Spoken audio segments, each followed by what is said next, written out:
¿Qué tal? Buen día, buenas noches y buenas tardes. ¿Cómo están todos? Es un placer estar acá con ustedes de nuevo. Es un día, bueno, el día de hoy no, pero es un mes muy especial, especialmente para mí, particularmente para mí, porque estamos celebrando el Día Mundial de la Poesía. Desde la vez pasada, ¿fue la semana pasada? ¿Semana pasada? Hace 2 semanas. No, hace 2 semanas tuvimos una plática sobre poesía. Y la semana pasada, más bien al principio de esta semana, fue el día de la poesía, pero unos días antes posteamos, espero que lo hayan visto, una plática que dimos en la Casa de la Cultura de Tijuana sobre la poesía y el rock. Así es que hemos estado hablando de poesía varias veces y seguiremos hablando un poco más y leyendo. Vamos a disfrutar el día de hoy de algo un poco variado, digamos. Víctor hace un momento nos dio una plática muy interesante sobre la nueva novela. Bueno, no estaba muy interesante, pero era su plática. No, no es cierto. Sí, es una plática que continuaremos más adelante porque es muy interesante. Pero hoy, perdón, en este momento vamos a platicar ahora de este otro tema. Les voy a platicar primero que nada de qué viene, de qué va o de qué es, qué es lo que es sobre el Día Mundial de la Poesía. Y resulta que la UNESCO en 1999 declaró el 21 de marzo como el Día Mundial de la Poesía. Y es muy interesante porque sabemos que hay otras cosas que se celebran el día 21 de marzo. Uno de ellos es el día del inicio de perdón, es el inicio de la primavera. También aquí en México celebramos a Benito Juárez, ¿sí? Y que llegó de otro planeta, creo, ¿no? Ah, no. Esos son los memes que están saliendo. No, no se crean, pero yo creo que sí era muy primaveral el señor Benito Juárez, tocaba la flauta y todo esto, ¿no? Es como que nos han mostrado un paisaje así muy campirano de él, interesante. No, en realidad lo que sucede es que el día 21 de marzo, a pesar de que oficialmente es el inicio de la primavera, no siempre cae el 21 de marzo, eh, porque eso tiene que ver sobre todo con el equinoccio de primavera. Hemos platicado de esto antes ya. Un saludo a Blanca, ¿cómo estás? Qué bueno que te acercas con nosotros. Eh, el 21 de marzo no siempre coincide con el equinoccio, porque han de saber que el calendario que usamos nosotros, que es el llamado gregoriano, no necesariamente coincide con estos movimientos cósmicos, por así decirlo, no, perdón, astronómicos, no cósmicos. También cósmicos, pero bueno, no vamos a hablar de eso. Astronómicos que marcan los cambios de las estaciones, las diferentes estaciones del año. Eh, Resulta que el equinoccio de primavera es durante o sucede cuando llega esta nueva luna llena que acaba de suceder hace unos días y que para que sepan un poco más, resulta que coincide o es más bien la luna de Pisces o de Adar para el calendario hebreo. Abraham, ¿qué onda? ¿Cómo estás? Gracias por conectarte de nuevo. Y resulta que es un momento muy especial porque inicia la primavera, hay una energía, etcétera. En ese sentido, para que entendamos mejor por qué se celebra este día, el Día Mundial de la Poesía, resulta que en todas las culturas del mundo, incluyendo las religiones más actuales o aún vigentes, digamos, manejan de una u otra forma esto. Algo pasa en estos días, cosa que se mueve un poco respecto al 21, pero si pensamos en términos de luna, en estas épocas las sociedades ancestrales ya celebraban un festival que implicaba una cuestión religiosa, mística, en torno a lo que tiene que ver con la fertilidad, tanto de la tierra, de las plantas, de los animales y de los seres humanos. Y eso implicaba un ritual en donde se cantaban, o sea, llevaban a cabo cantos, danzas, etcétera, para halagar a la deidad, ¿no?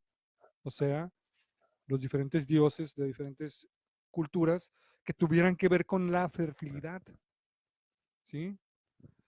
Para asegurar, por supuesto, que hubiera fertilidad en todos los sentidos que acabamos de comentar.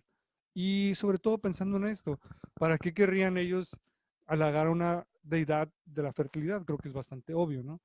Para que hubiera cosecha, para que hubiera cría y para que hubiera nacimiento de seres humanos. Porque todos ellos conllevan la supervivencia de la tribu, de la gente y si lo piensan a grandes rasgos, también de la humanidad. Bien, en un momento dado, estos cantos se desarrollan a lo largo de los milenios y van cobrando mayor fuerza y se van eh, convirtiendo en formas cada vez más complejas o más completas, más elevadas, más trabajadas, por así decirlo. Y son los cantos poéticos que en un momento dado eran religiosos, pero llega un punto en que dejan de ser religiosos. Esto sucede especialmente con los griegos. Resulta que en la Grecia clásica, que aún se practicaba la religión que conocemos de los griegos, la politeísta, donde están los dioses del Olimpo, etcétera, aún se practicaba, pero ya había otra mentalidad. Estamos hablando de la época en la que nace la filosofía, el teatro, etcétera.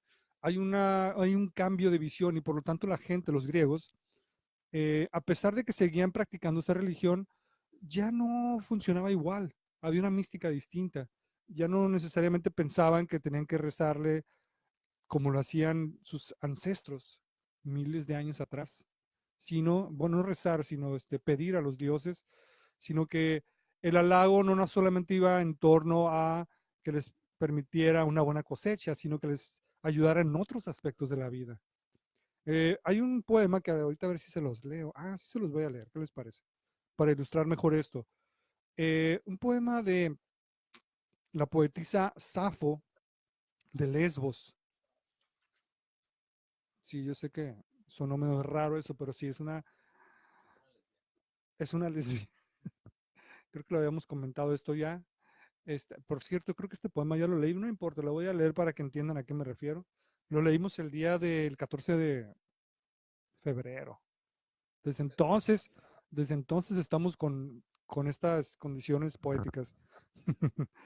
Y resulta que en este poema ustedes van a notar que se llama Oda a Afrodita. Precisamente Afrodita es la diosa de la fertilidad y de la belleza y del amor. No es la única deidad griega que tiene que ver con la fertilidad, pero es una de las principales. Y como era una deidad femenina, eh, digamos que daba preferencia o preferentemente ayudaba a las mujeres, especialmente cuando tenían una situación amorosa. ¿Qué quiere decir esto? Que si una chica estaba enamorada de un chico, es a Afrodita quien tenía que hablarle y pedirle. Y eso es lo que hace Safo de Lesbos en este poema que se llama Oda a Afrodita. Ahí les va. Ah, decíamos que, bueno, Lesbos es una isla en el mar Egeo, si no me equivoco, está en el mar Egeo, y donde ahí vive, perdón, ahí vivía, yo no creo que ya no vivía ahí, hace como 2000 años, vivía Safo y ella, entre otras cosas, era una especie de tutora maestra de jóvenes chicas que estaban preparándose para la vida y especialmente para el matrimonio. Eh, y bueno, de eso hay mucho que se ha hablado y Safo misma escribió algunos poemas que les dedicaba a sus, ¿cuál sería la palabra? Sus alumnas, no, no son seguidoras, bueno, ahí les va, pero no, se supone que está dedicado a un chico, o bueno, no está hablando al chico, pero hablando del chico. Un saludo a Gabriela Soria, ¿qué tal? ¿Cómo estás? Qué bueno que te conectas. Ahí les va este poema. Espero que lo disfruten. Me ha tocado muchas veces compartirlo especialmente con adolescentes y ha tenido algo de éxito, no sé por qué. Vamos a ver. Safo de Lesbos, oda a Afrodita. Tú que te sientas en trono resplandeciente, inmortal Afrodita, hija de Zeus, sabia en las artes de amor, te suplico. Augusta diosa, no consientas que en el dolor perezca mi alma. Desciende a mis plegarias como viniste otra vez, dejando el palacio paterno en tu carro de áureos atalajes. Tus lindos gorriones te bajaron desde el cielo, a través de los aires agitados por el precipitado batir de sus alas. Una vez junto a mí, oh diosa, sonrientes tus labios inmortales, preguntaste por qué te llamaba, qué pena tenía, que nuevo deseo agitaba mi pecho y a quién pretendía sujetar con los lazos de mi amor. Safo, me dijiste, ¿quién se atreve a injuriarte? Si te rehuye, pronto te ha de buscar. Si te rehúsa tus obsequios, pronto te los ofrecerá él mismo. Si ahora no te ama, te amará hasta cuando no lo desees. Ven a mí ahora también, líbrame de mis crueles tormentos, cumple los deseos de mi corazón, no me rehuses tu ayuda todopoderosa. Lamento, dulce madre mía, no puedo trabajar, el uso se me cae de entre los dedos. Afrodita ha llenado mi corazón de amor a un bello adolescente y yo sucumbo a ese amor. ¿Qué tal, Ya, aquí ya están dando su aprobación. Ya vieron por qué sí. Y bueno, eh, hola Erika, qué bueno que te conectas. Saludos. Bueno, nada más un par de comentarios. Menciona cómo de pronto Afrodita baja desde su trono resplandeciente porque es una diosa y baja en un carro con atalajes, que son estos adornos que tienen las carrozas o carruajes, y menciona a los gorriones. ¿Tú sabes que Afrodita no traía caballos sino gorriones? Interesante, entonces bajaba así con el aire que agitaba todo. Entonces cuando sentían el aire así fuerte, ¿qué está pasando? Ah, viene Afrodita, ok. Y por otro lado, aquí al final, algo interesante, menciona, el uso se me cae de entre los dedos. ¿Ustedes saben qué es el uso? Con H, uso. ¿Alguien del público sabe qué es el uso? Tú sí usas eso. Tú sí usas el uso. Es para coser, nos comenta aquí Además, es el gancho para el tejido, creo, algo así, más o menos. Entonces menciona cómo se le cae entre los dedos. ¿Por qué? Porque está enamorada, ¿no? Cosilla, dice el señor Víctor. No puede trabajar. Es como cuando están en la escuela y se te cae el lápiz. Profe, no puedo trabajar. Estoy muy enamorado. Digo, yo sé que casi nunca les pasa eso, pero se lo imaginan. Ok, bueno, el punto era que eh, aquí podemos notar algo bien interesante. La poeta o poetisa Safo nos está hablando de una situación muy personal, ¿cierto? Pero le está hablando a una diosa. Eso quiere decir que es un poema donde ya se siente las dos vertientes, lo religioso místico y el aspecto emocional personal, que es lo que llamamos lírica en ese sentido. La lírica originalmente es religiosa. Pues tenemos que entender esto. Y aquí en Grecia es cuando se empiezan a separar. Llega un punto en que dejan de lado lo místico, lo religioso, y nada más se enfocan en las emociones personales, la percepción personal. Y ese es el origen de lo que entendemos como poesía lírica, que se desarrolla después de Grecia. ¿Sí? Eh, Suceden muchas otras cosas. Ya hemos dado algunas pláticas sobre esto, qué es poesía, cómo se lee poesía, fue la plática anterior. Pero vamos ahora a ver algo que nos trae Víctor. Tenemos un poema. ¿De quién traes un poema? Dos poemas. ¿Cuál veremos primero? Ok. Ahí les va. Vamos a escuchar a Víctor. Hola, de nuevo. Bueno, este no es exactamente un poema con lo que voy a iniciar. Traigo un libro aquí de Sor Juana, de la cual ya he hablado muchas veces. Esto es un auto con su loa, ¿ok? No es un carro. Ok, bueno. Entonces, ahorita no voy a explicar qué es exactamente un auto y una loa, pero ahorita van a ir viendo más o menos. ¿Y qué similitud tiene con la poesía? Híjole, no. Es algo entre teatro y poesía. Ahorita vamos a ver. Ahorita nos va a platicar Horacio sobre esto de los autos y las loas. Esta es uno de los más conocidas, que es la loa para el auto sacramental de El Divino Narciso, ¿ok? De Sor Juan Inés de la Cruz, ¿ok? Los personajes, por eso se me hizo tan interesante. Ven los personajes quiénes son. Es el Occidente, la América, así viene tal cual, la América, el celo, la religión, músicos y soldados, ¿no? Bueno, entonces en la primera escena sale el Occidente, indio galán con corona, y la América a su lado, de India bizarra, con mantas y cúpeles al modo que se canta el tecotín. Siéntanse en dos sillas y por una parte y otra bailan indios e indias, con plumas y sonajas en las manos, como se hace de ordinario esta danza, y mientras bailan, canta la música. ¿Okay? Ten en cuenta que es la época virreinal y están en un mundo exótico, ¿no? Bueno, la música dice, nobles mexicanos, mexicanos con J, bueno, nobles mexicanos, cuya estripe antigua de las claras luces del sol se origina. Oh, es un librote, lo voy a dar la vuelta. Pues hoy es del año el dichoso día en que se consagra la mayor reliquia. Venid adornados de vuestras divisas, y a la devoción se une la alegría. Y en pompa festiva celebrad al gran Dios de las semillas. La música dice.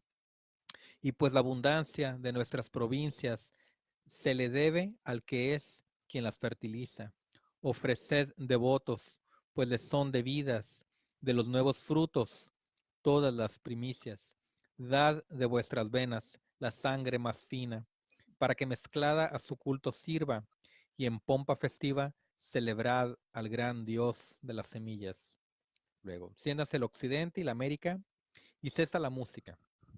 Occidente dice, pues entre todos los dioses que mi culto solemniza, aunque son tantos que solo en aquesta esclarecida ciudad regia de 2000 pasan, a quien sacrifica en sacrificios cruentos, de humana sangre vertida, ya las entrañas que pulsan, ya el corazón que palpita, aunque son, vuelvo a decir, tantos entre todos mira, mi atención como mayor al gran Dios de las semillas de América, dice. Y con razón, pues es solo el que nuestra monarquía sustenta, pues la abundancia de los frutos se le aplica, y como ese es el mayor beneficio en quien se cifran todos los otros, pues lo es el de conservar la vida, como el mayor lo estimamos. Pues, ¿qué importará la rica? El América abundará en el oro de sus minas, si esterilizando el campo, sus fumosidades mismas no dejarán a los frutos que en cementeras o pimas brotasen. De más de que su protección no limita solo a corporal sustento de la materia comida, sino que después, haciendo manjar de sus carnes mismas, estando purificadas antes de sus inmundicias corporales, de las manchas el alma nos purifica, y así atentos a su culto, todos conmigo repitan. Ellos y música, dicen, en pompa festiva, celebrad al gran Dios de las semillas. En la segunda escena, les voy a contar un fragmento más. En la segunda escena, entrase bailando y sale en la religión cristiana de dama española y el celo de capitán general armado, y detrás soldados españoles. La religión dice, ¿cómo siendo el celo tú sufres tus cristianas iras, ver que vanamente ciega, célebre la idolatría, con supersticiosos cultos, uníndole en ignominia de la religión cristiana? el celo. Religión, no tan aprisa de mi omisión te querelles, te quejes de mis caricias, pues ya levantando el brazo, ya blandida la cuchilla, traigo para tus venganzas. Tú a ese lado te retiras, mientras vengo tus agravios. Salen bailando y y acompañamiento y música por otro lado. Música dice, y en pompa festiva celebrad al gran Dios de las semillas, el celo. Pues ya ellos salen, yo llego, la religión.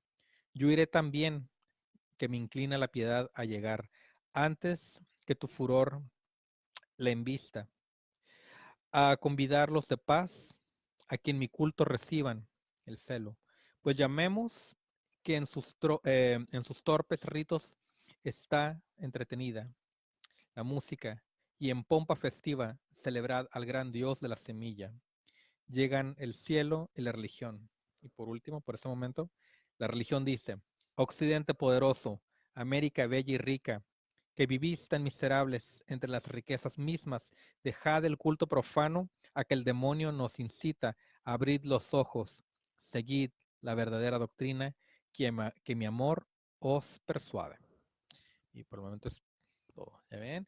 Y creo que está Doc ahí con el inicio de la primavera. Sí, gracias por excelente selección, señor Víctor. Bueno, Sor Juana siempre es impresionante. Y volviendo con esto que decías de la primavera y volviendo con lo que es el Día Mundial de la Poesía, entonces resulta que en la Grecia misma llevaban a cabo esta continuidad del ritual de primavera que se convirtió en un festival que a su vez incluía un concurso de cantos que originalmente eran a algunas de las deidades como Afrodita, pero principalmente a Dionisios. Dionisios es otro de los dioses que tiene que ver con la fertilidad, pero en particular con la fertilidad de ciertos elementos como las frutas, las uvas y el vino mismo, que es un elemento muy importante en la dieta de los griegos, ¿sí? Y también en la dieta de algunos que nos están viendo. No, no es cierto.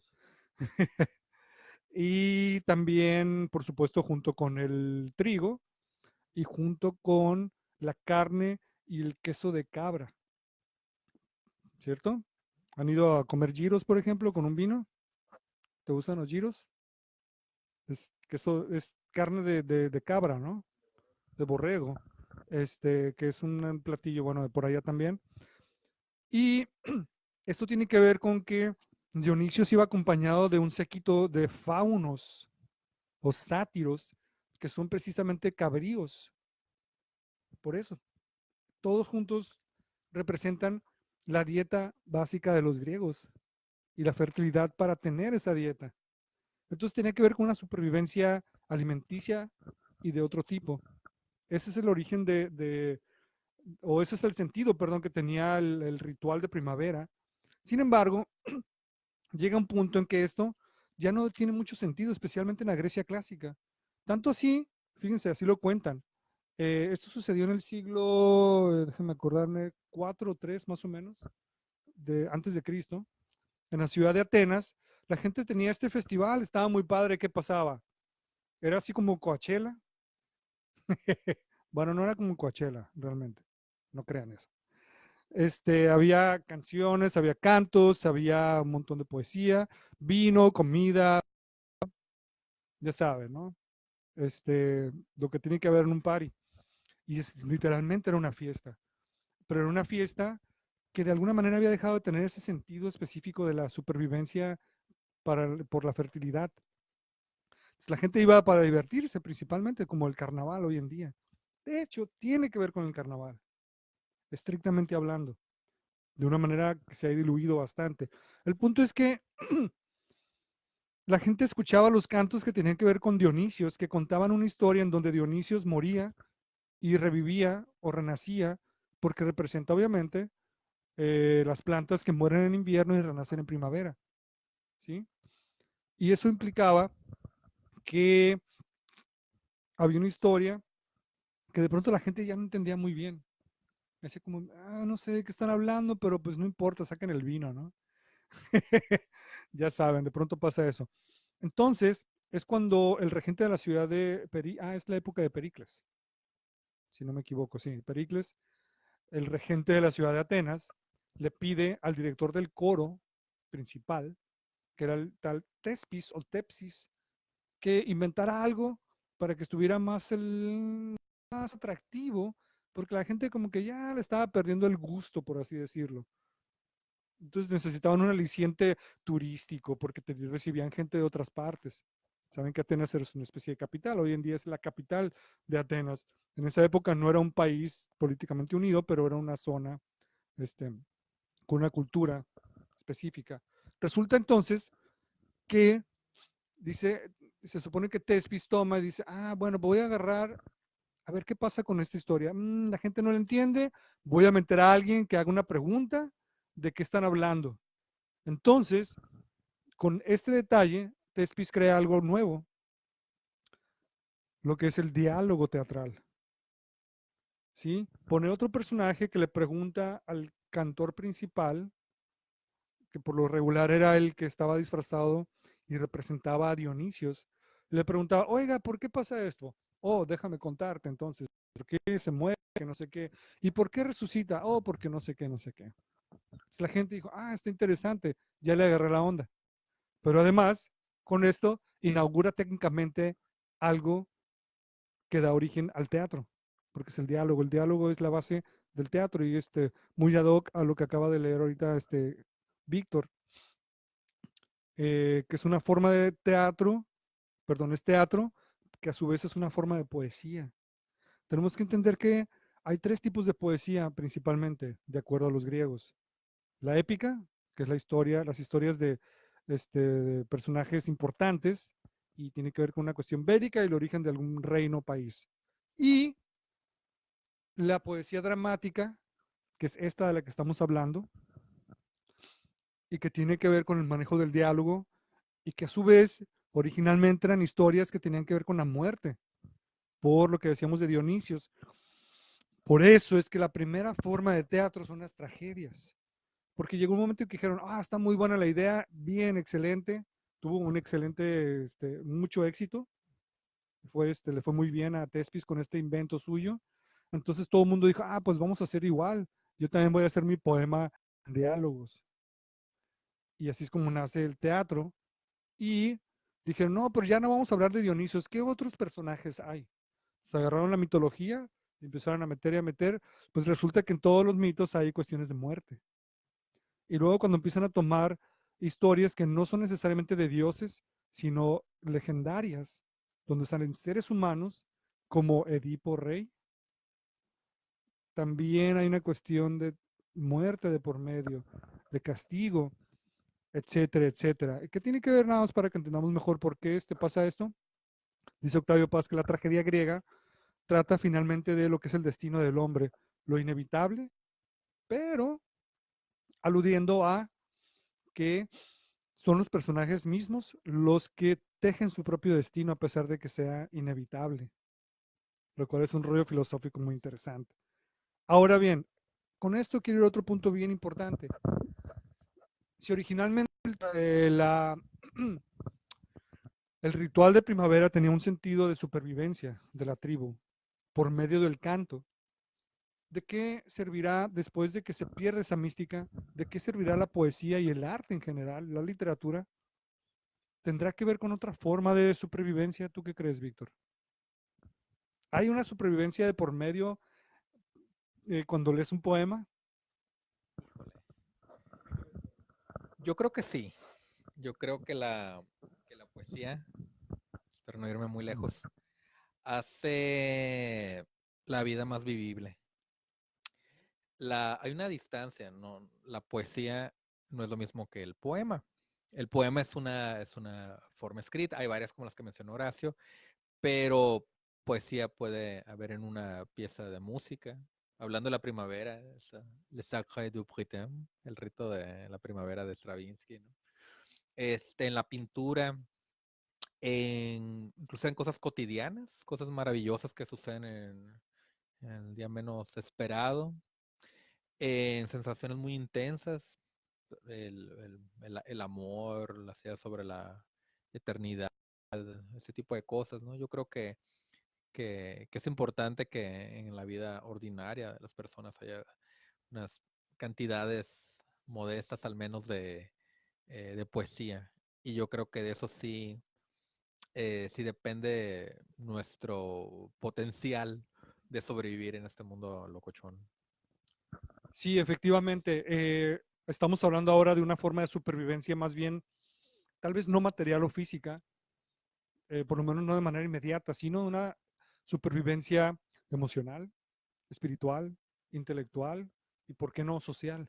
Porque la poesía también nos ayuda a la comunicación, por supuesto.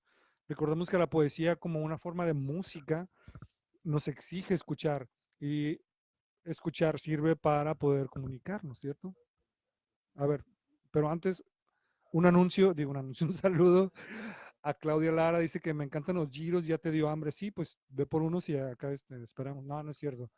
Gracias por estar acá. Pero, ¿qué nos decías? Estoy acordando con esto de la idea de la supervivencia, de la poesía. O sea, por ejemplo, el caso de las mil y una noches, ¿no?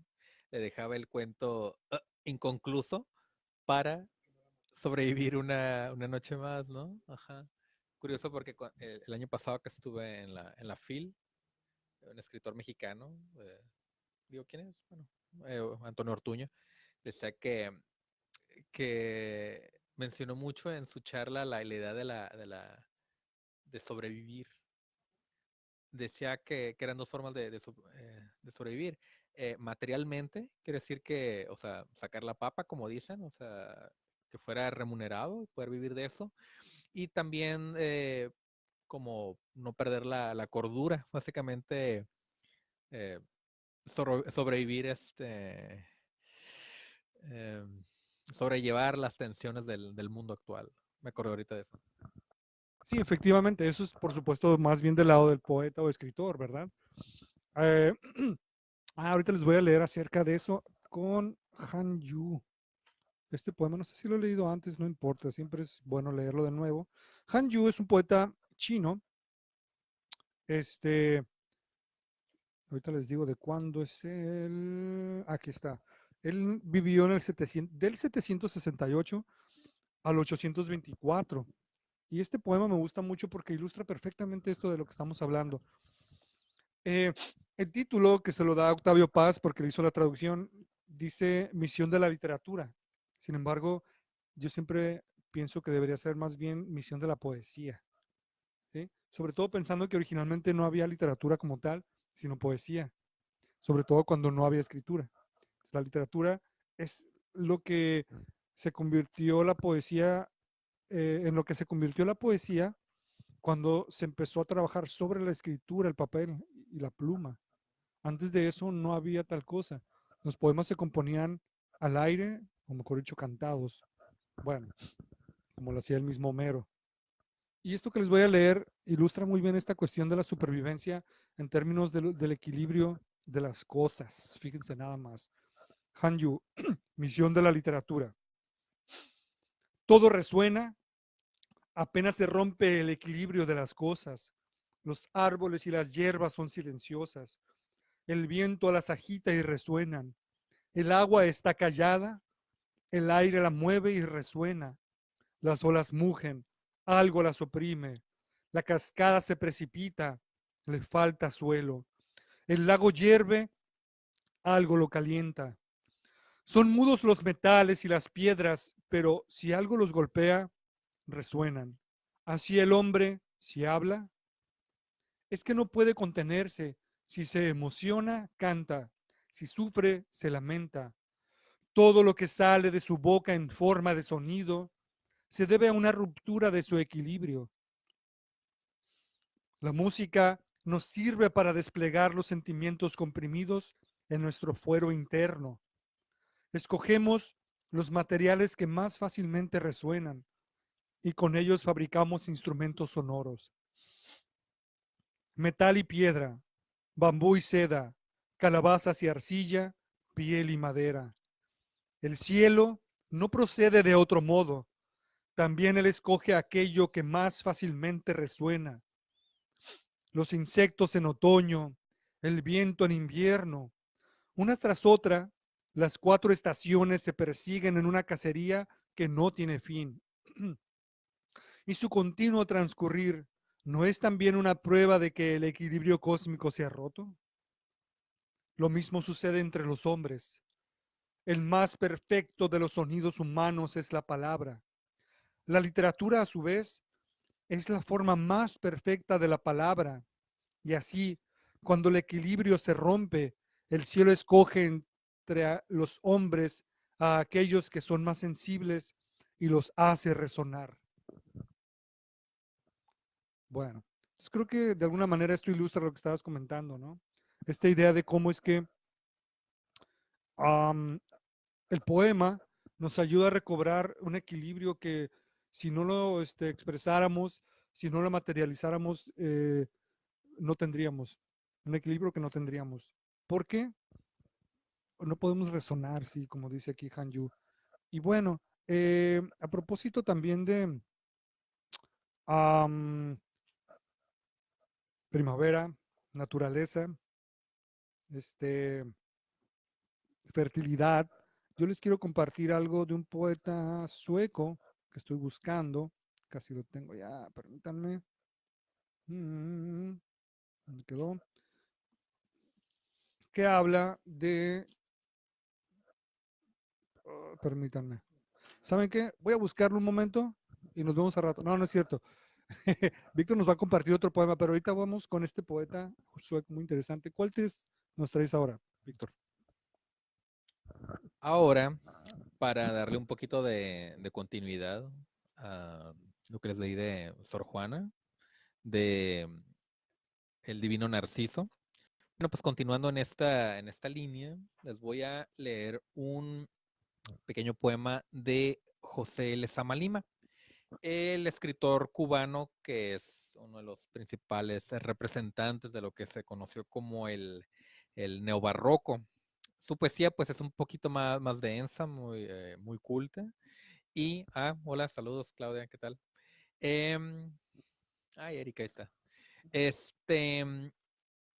Si recuerdan, ya hemos platicado aquí de la novela de José Lezama Lima, el libro Paradiso. Bueno, les voy a leer este poema que, si no me equivoco, es de su libro La muerte de Narciso, este libro de poemas que salió en 1937. En esta ocasión les voy a leer Una oscura pradera me convida, que según las mismas palabras de Lezama Lima es algo así como eh, un poema sobre la premonición de cosas así densas y oscuras que a veces se acercan y se van. Bueno, una oscura pradera me convida.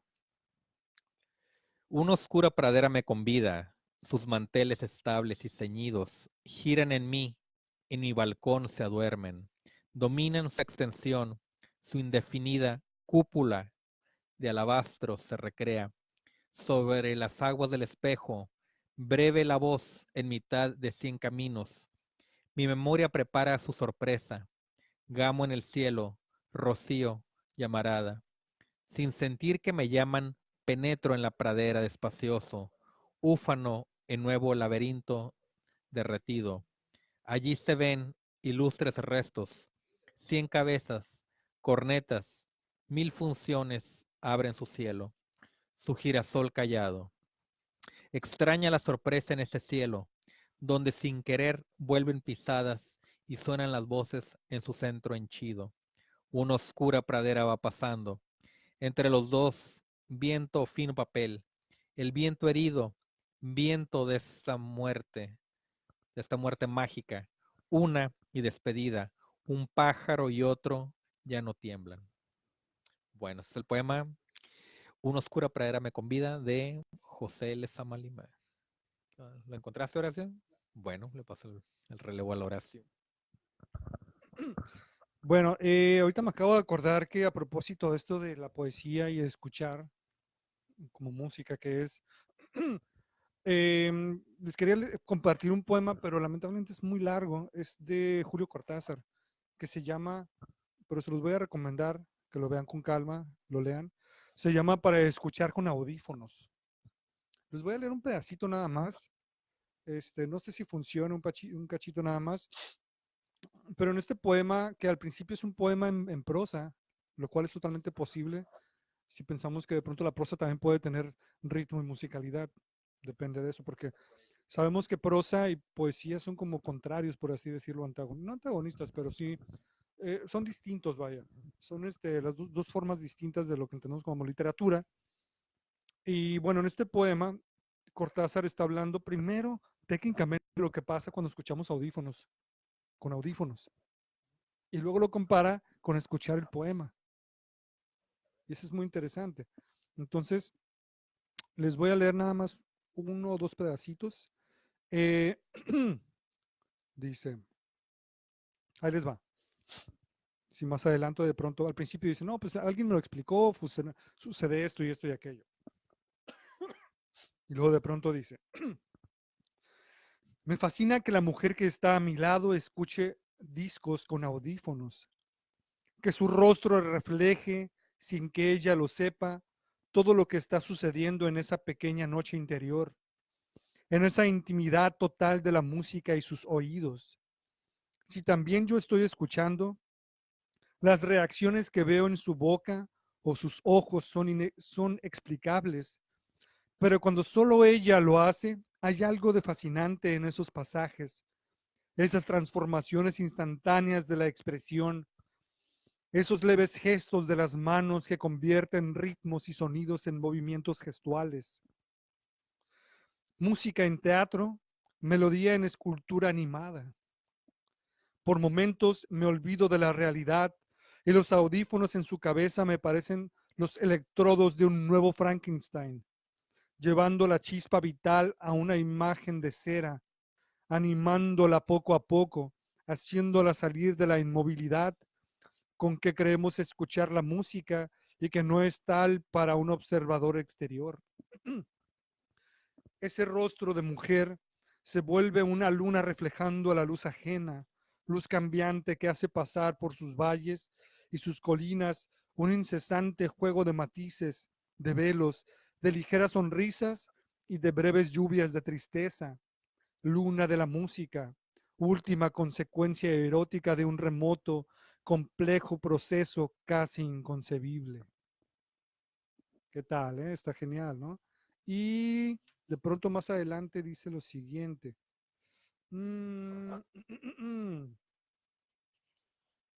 Ese es hacia el final, ya cuando habla de, eh, se pone más poético todavía.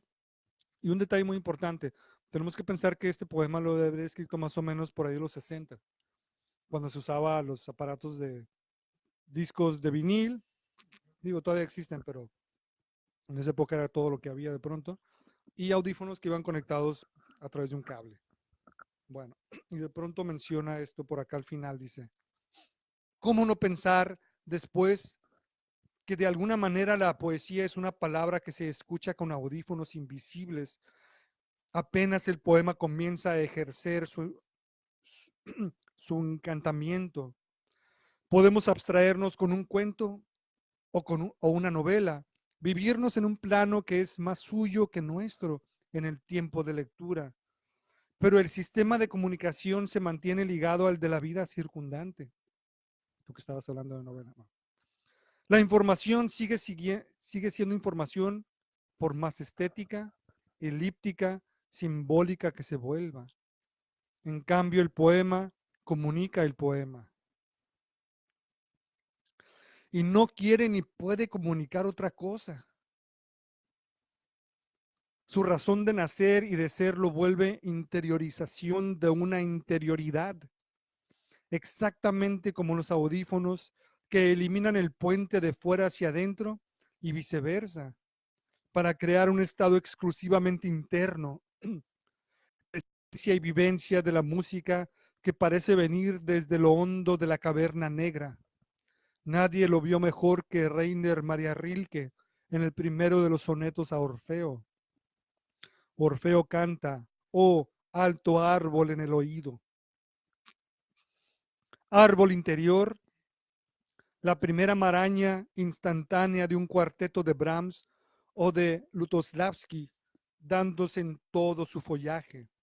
Y Rilke cerrará su soneto con una imagen que acendra esa certidumbre de creación interior, cuando intuye por qué las fieras acuden al canto del dios y dice a Orfeo, y les alzaste un templo en el oído. Orfeo es la música, no el poema, pero los audífonos catalizan esas similitudes amigas de que hablaba Valery. Si audífonos materiales hacen llegar la música desde adentro, el poema es en sí mismo un audífono del verbo.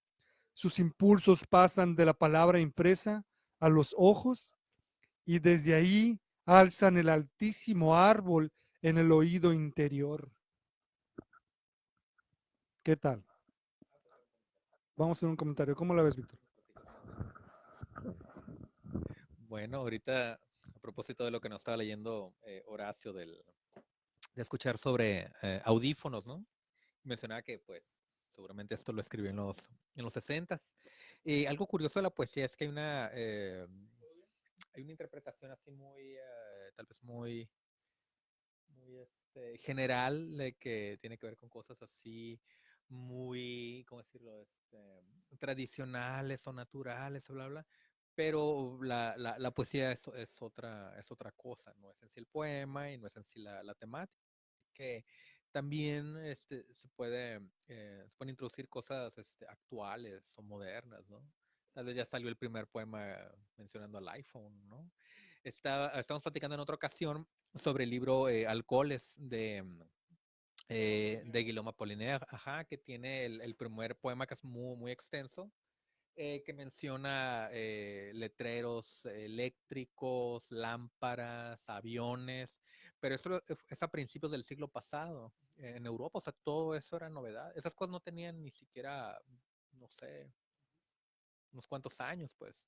Entonces, introdujo ese tipo de cosas. Ahorita hay una tendencia más o menos reciente que también vamos a seguir platicando en la charla esta de hacia dónde va, no nomás la novela, sino la poesía, de esos poemas que están muy apegados a las nuevas, bueno, ya ni tan nuevas, que están, no, estaría curioso seguirlo llamando nuevas tecnologías, pero que están apegados, por ejemplo, al uso de la web, que es un poema que tiene varias formas, varios modos de lectura, así como Rayuela había varias formas de leerlo, ¿no? O los poemas en video o poemas en aplicaciones, que ya no son lecturas lineales, el poema animado, ajá. Sí, exactamente. Ahorita me está acordando que una vez vi una charla grabada era con Octavio Paz, Álvaro Mutis y con el poeta Vasco Popa, el poeta yugoslavo Vasco Popa. Y en algún momento se habla sobre las máquinas, el mundo industrial y todo eso, y si había chance de colarlo en la poesía. Dicen, pues por supuesto, ¿no? La poesía es algo más, no es así el contenido, pues. Y mencionaba este Vasco Popa algo muy curioso, que decía que a veces la poesía se encuentra en lo cotidiano, si se puede ver o notar. Por ejemplo, siguiendo con esta idea de la introducción del mundo industrial, la máquina y todo eso, y cómo llega la poesía, decía que allá en su pueblo en Yugoslavia iban a construir un área, ¿no? Era un área así muy campestre. Y, trajeron máquinas, tractores y todo eso, y decía que una vez uno de esos tractores se atascó en el lodo, o sea, las calles no estaban pavimentadas y que no hubo de otra más que sacarlo del fango, del lodo y arrastrarlo con caballos. Y dice que era como una escena muy poética en la cual el triunfo del mundo antiguo, salvaje, seguía triunfando contra la máquina, ¿no? Y en otro caso menciona que para propósitos de urbanización estaban tirando árboles, pero no los estaban cortando con serruchos, sino que los estaban tumbando básicamente como con bulldozers que le llaman, ¿no? Estas máquinas. Y decía que iban a tirar un árbol, que se fue esta máquina contra el árbol y lo golpeó, pero no lo derrumbó. Entonces se regresó Y nuevamente un segundo golpe, otro impacto, y no lo pudo derribar. Y dice que iba a dar el tercer golpe y que un señor ahí del pueblo que le gritó al árbol, no te dejes, amor mío, o algo así. Entonces decía Vasco Popa que estas cosas así como locas y medias poéticas pasan en lo ordinario si tiene alguien como la noción para observarlos. Bueno, se nos está yendo el tiempo, ya nos emocionamos aquí, obviamente. Pero bueno, ni hablar. Estamos celebrando un día especial que fue el jueves, ¿verdad? Precisamente. Y esta vez, no les dije, pero esta vez, este año, coincidió que el equinoccio, que es la luna llena, y el 21 cayeron el mismo día. Así es que fue muy especial energéticamente, por así decirlo. Y bueno, ya para terminar, quisiéramos seguir aquí hablando de más poetas, de más temas de poesía y leyendo muchas más cosas. Lo vamos a seguir haciendo en estos días porque no terminamos nada más hoy. Y por último, nada más voy a cerrar con esto que les prometí, de un poeta sueco que se llama Arthur Lundqvist. Lundqvist. Se los voy a poner ahí para por si gustan revisarlos con calma. Este viene en el libro Versiones y Diversiones de Octavio Paz y se llama El Álamo. No sé si alguna vez han visto un álamo. Aquí en Tijuana hay álamos, ¿verdad? De hecho, hay un lugar que se llama Los Álamos. Aquí Félix vive en Los Álamos, ¿tú? ¿Y si está lleno de álamos? Si hay álamos, ya los quitaron, qué gachos, ¿no? Bueno, ahí es donde vemos que al final del día, como dice Víctor, sí, no triunfó realmente la naturaleza. Bueno, vuelve a triunfar afortunadamente. La poesía también está para eso. Ahí les va. El álamo. Ujú, ujú. Bueno, les recomiendo que si no han visto un álamo, vean alguna foto para que entiendan más el poema. Dice, al álamo le gusta su familia. A solas pierde su identidad, su delgadez flexible. Danzante en el corro, nunca está inmóvil. Siempre tiene unas hojas que quieren jugar con el viento. Es una fuente que reluce, árbol lleno de peces, árbol musical que sigue a arcos invisibles, cuchicheo acuático, compañero de los ríos, delata pozos y venas de agua, hasta las escondidas bajo las baldosas, refresca las fachadas salpicando las piedras, visitante y extranjero, nunca es un árbol común y corriente. Para el sacrificio del otoño, deja caer sus hojas como moneda ensangrentada. Es una escoba de ramas secas contra la porcelana del cielo. A solas es siempre el mismo, esbelto y hermético, signo de exclamación. ¿Qué tal? Está bueno, ¿no? Bueno, con esto nos despedimos, le agradecemos su atención y les voy a pasar los nombres de lo que hemos leído acá en los comments, en los comentarios, para que puedan disfrutar más de sus autores y otros también que estamos promoviendo. Víctor. Nada más para decirles, lean más a José Lezama Lima y a Sor Juana Inés de la Cruz. Ok, nos vemos pronto. Por cierto, una recomendación especial, lean poetas náhuatl, muy buenos. Y pues es todo por hoy. Muchísimas gracias. Seguiremos disfrutando estos días con más transmisiones y más sorpresas. Lean poesía. Chao.